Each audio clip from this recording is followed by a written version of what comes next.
देश की संपत्ति पर पहला अधिकार मुसलमानों का है।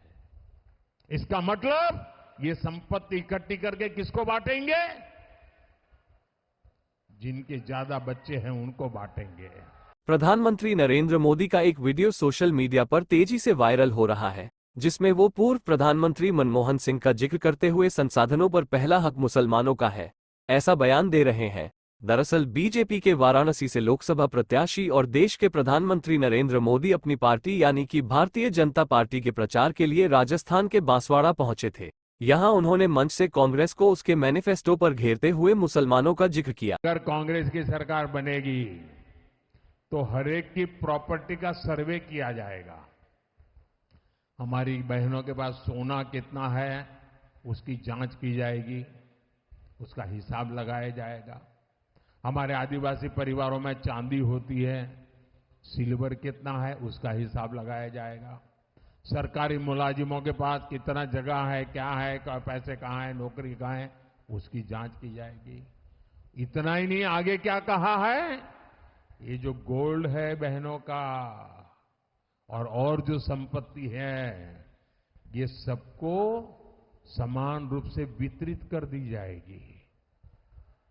क्या ये आपको मंजूर है? क्या आपकी संपत्ति सरकार को हटने का अधिकार है? क्या आपकी संपत्ति को, आपने मेहनत करके कमाई हुई संपत्ति को सरकार को ऐंठने का अधिकार है? क्या उस संपत्ति को मेरी माताओं बहनों की जिंदगी में सोना वो सिर्फ शो करने के लिए नहीं होता है, उसके स्वाभिमान से जुड़ा हुआ है।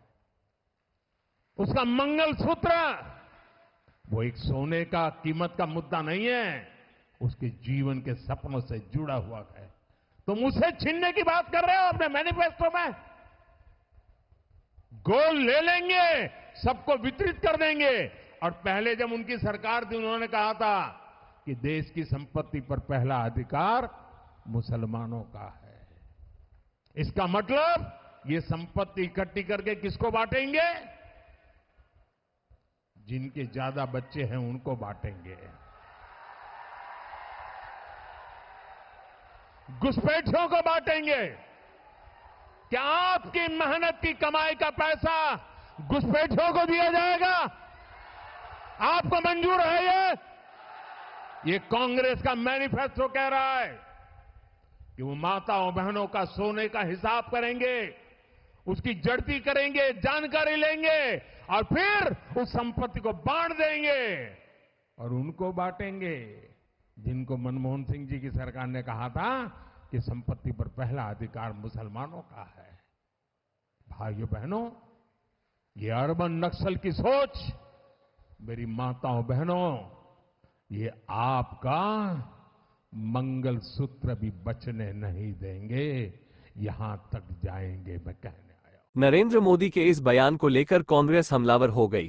कांग्रेस के राज्यसभा सांसद इमरान प्रतापगढ़ी ने इस बयान पर जवाब देते हुए लिखा, प्रधानमंत्री जैसे गरिमा और मर्यादित पद पर बैठे हुए व्यक्ति की भाषा अगर ये है तो कितनी शर्मनाक है। कांग्रेस ने इस पूरे बयान को झूठा बता दिया, जबकि कांग्रेस प्रवक्ता पवन खेड़ा ने सीधे नरेंद्र मोदी को चैलेंज दे दिया। देश के प्रधानमंत्री ने आज फिर झूठ बोला। एक चुनाव जीतने के लिए आप झूठ पे झूठ परोसते चले जाओगे जनता को। चलिए, आपकी गारंटियां झूठी, आपके जुमले झूठे, आपके वादे झूठे। अब देश को हिंदू मुसलमान के नाम पर आप झूठ परोस कर बांट रहे हैं। कांग्रेस के मैनिफेस्टो में कहीं भी, मैं ये चुनौती करता हूं प्रधानमंत्री को, कहीं मुसलमान या हिंदू कोई इस तरह का शब्द हो तो हमें बताएं और ये चुनौती स्वीकार करें, नहीं तो झूठ बोलना बंद करें। कांग्रेस के मैनिफेस्टो में न्याय की बात की है। न्याय नौजवानों के साथ, न्याय महिलाओं के साथ, न्याय आदिवासियों के साथ, न्याय श्रमिकों के साथ। उसमें प्रधानमंत्री को आपत्ति है। आपत्ति हो भी क्यों ना, ये हमारा न्याय पत्र प्रधानमंत्री को आईना दिखाता है और उनके 10 साल के कृत्य दिखाता है। ये पूरे 10 साल इन्होंने हिंदू मुसलमान करके खत्म कर दिए और आप फिर से चुनाव में आए हैं हिंदू मुसलमान लेकर। शर्म आनी चाहिए प्रधानमंत्री को। झूठ बोलने में भी शर्म आनी चाहिए और इस तरह से देश को बांटने में भी शर्म आनी चाहिए। और मैं फिर से चुनौती देता हूं, हमारा मैनिफेस्टो, प्रधानमंत्री जी आपको धन्यवाद। आपके ये झूठ की वजह से लोग हमारा मैनिफेस्टो पढ़ रहे हैं और आपके झूठ को भी वो उसी में ढूंढ रहे हैं कि कहां लिखा हुआ है हिंदू, कहां लिखा हुआ है मुसलमान। इस तरह के शब्द हमारे मैनिफेस्टो में नहीं है। ये आपके इस हल्की मानसिकता में ये शब्द होते हैं। इस तरह के जो बंटवारे की बात होती है वो आपके दिमाग में होती है, आपके जहन में होती है। हमारे न मैनिफेस्टो में है, न हमारे संविधान में है, न हमारे दिमाग में है, न इस समाज में है। सिर्फ और सिर्फ आपकी हल्की मानसिकता में है और कहीं नहीं है। झूठ बोलना बंद करिए प्रधानमंत्री जी। अब 1.5 महीना बचा है, जाइए रिटायर हो जाइए और बाइज्जत रिटायर हो जाइए। कम से कम झूठ आपको शोभा नहीं देता। इस कुर्सी पर आपसे पहले बहुत ही पढ़े लिखे महानुभाव बैठे हैं। कभी किसी ने इस तरह का झूठ नहीं बोला जिस तरह से आप बोलते हैं। और आपके बाद भी बहुत अच्छे लोग आएंगे, प्रधानमंत्री बनेंगे, लेकिन कोई भी इस तरह से झूठ नहीं बोलेगा और आपका नाम इतिहास के डस्टबिन में जाएगा जिस तरह का आप झूठ बोलते हो। माफ कीजिएगा, ये भाषा हम आप ही से सीख रहे हैं। जय हिंद, जय कांग्रेस।